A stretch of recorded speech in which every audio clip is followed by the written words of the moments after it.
നല്ല പച്ചത്തക്കാളി ഇട്ടിട്ടുണ്ട്. ചെറുതായിട്ട് ചനയ്ക്കാൻ തുടങ്ങിയതാണ്. അതുകൊണ്ടൊരു തോരനുണ്ടാക്കാമെന്ന്. അതിനായിട്ടൊരു 5 തക്കാളി ഞാൻ എടുത്തിട്ടുണ്ട് തോരനുണ്ടാക്കാൻ വേണ്ടി. പിന്നെ ഒരു 3 പച്ചമുളക്, ഒട്ടും എരിവില്ലാത്ത പച്ചമുളകാണ്, അതുകൊണ്ടാണ് 3 എടുത്തിരിക്കുന്നത്. നിങ്ങളുടെ എരിവിനനുസരിച്ച് ചേഞ്ച് ചെയ്തോളൂ. പിന്നെ ഒരു ചെറിയ കഷ്ണം ഇഞ്ചി, പിന്നെ ഒരു ഇത്രയും ചെറിയ ഉള്ളിയും കൂടെ എടുത്തിട്ടുണ്ട്.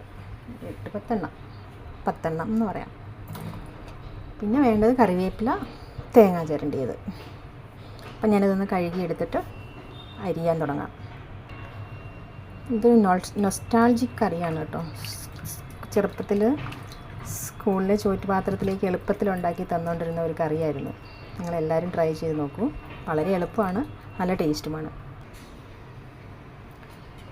എല്ലാം ചെറുതായിട്ടൊന്ന് കനം കുറച്ച് അരിഞ്ഞെടുക്കാം.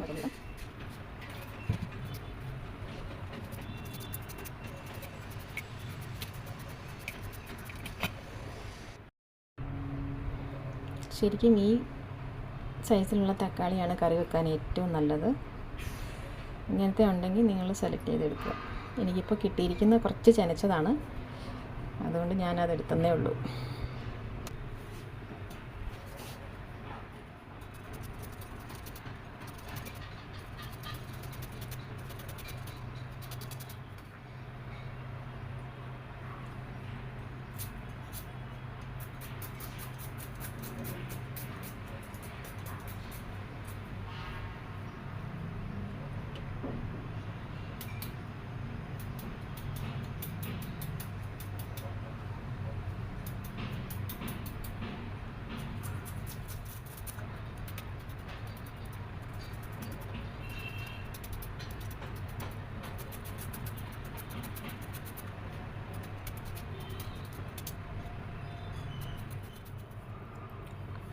എല്ലാം നന്നായി അരിഞ്ഞെടുത്തിട്ടുണ്ട്.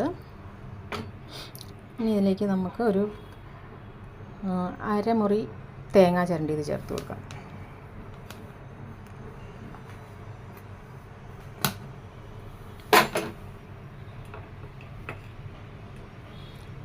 ആവശ്യത്തിന് ഉപ്പ്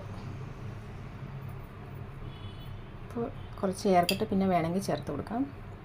കറിവേപ്പില. ഇതിനകത്ത് വെള്ളമൊന്നും ചേർക്കണ്ട, അല്ലാതെ തന്നെ തക്കാളിയുടെ വെള്ളം കൊണ്ട് തന്നെ ഇത് വേകുന്നതാണ്. പിന്നെ വേണമെങ്കിൽ അല്പം വെളിച്ചെണ്ണയ്ക്കകത്ത് കടുക് താളിച്ച് ഇത് ജസ്റ്റ് ഒന്ന് വഴറ്റി അങ്ങനെ ഉണ്ടാക്കാം. 2 ടൈപ്പിലും ഉണ്ടാക്കാവുന്നതാണ്. നല്ല ടേസ്റ്റാണ്. ഞാനിപ്പോൾ എണ്ണയൊന്നും കടുകൊന്നും പൊട്ടിക്കുന്നില്ല, അല്ലാതെ തന്നെ വേവിച്ചെടുക്കാൻ പോവാണ്. ആദ്യം നമുക്ക് ഇച്ചിരി മീഡിയം ഫ്ലെയിമിൽ വെച്ച് വേവിച്ചെടുക്കാം. ആവിയൊക്കെ വന്നു കഴിഞ്ഞിട്ട് സിമ്മിലേക്ക് മാറ്റാം. നല്ലപോലെ ആവി വന്നിട്ടുണ്ട്. നമുക്ക് ലോ ഫ്ലെയിമിലേക്ക് മാറ്റിയിട്ട് നന്നായിട്ടൊന്ന് മിക്സ് ചെയ്ത് കൊടുക്കാം.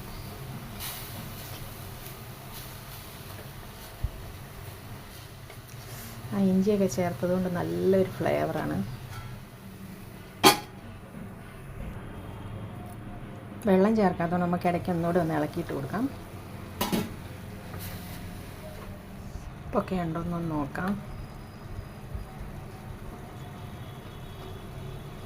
വെന്തിട്ടില്ല, കുറച്ചുകൂടെ വേണം. അല്പം ഉപ്പും കൂടെ വേണം, ചേർത്ത് കൊടുക്കാം.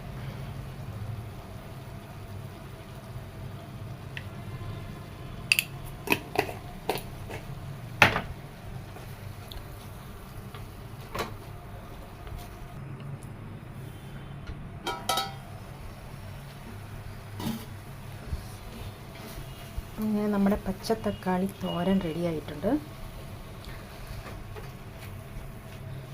ഒരു കറി മാത്രം മതി ചോറിനാൻ. ചെറുപ്പത്തിലൊക്കെ ഇത് മാത്രമേ ഉള്ളായിരുന്നു, സ്കൂളിലേക്കായാലും വീട്ടിലുള്ളവർക്കായാലും. പിന്നെ വെള്ളം മയം ഉണ്ടെന്ന് തോന്നുവാണെങ്കിൽ ഇങ്ങനെ ചട്ടിയുടെ ഇങ്ങനെ ചുറ്റിലും ഇങ്ങനെ നിരത്തി വെച്ചിട്ട് തീ ഓഫ് ചെയ്താൽ മതി. അപ്പം അവിടെ ഇരുന്ന ചട്ടിയുടെ ചൂടുകൊണ്ട് തന്നെ അതിലെ ആ വെള്ളമയം അങ്ങ് വെട്ടിക്കുള്ളൂ. Okay, done. എല്ലാവരും ട്രൈ ചെയ്തിട്ട് എന്നെ സപ്പോർട്ട് ചെയ്യണേ. Please subscribe. Thank U.